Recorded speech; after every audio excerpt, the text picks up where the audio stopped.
Yo, yo, yo, yo. Ay ako rapper, pero pag sinadamang topic, nagiging poe ako, kahit torpe pa rin sa logic.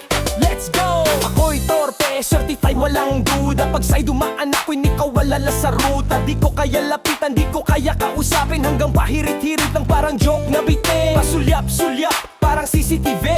Pero pag ngumiti siya, boom, natunaw si Me.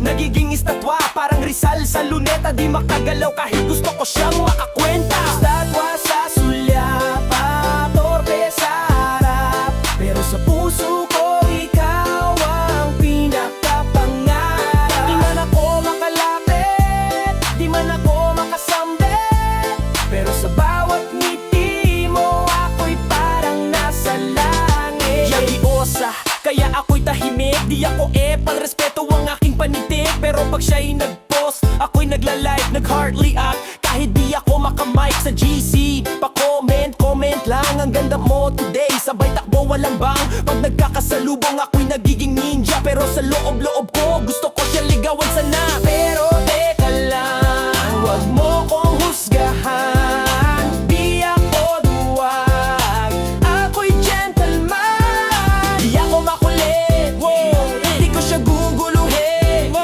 Pero sa puso ko, siya pa rin ang bituin. Kung siya'y malungkot, ako'y nag-aalala. Kung siya'y masaya, ako'y mas masaya pa. Di ako nagpaparamdam, pero ako'y nandyan. Love him from a distance, parang secret fan. Nag-compose pa nga ako ng rap na to, para lang ma-express ang puso kong slow-mo. Di man ako ang bida sa kanyang kwento,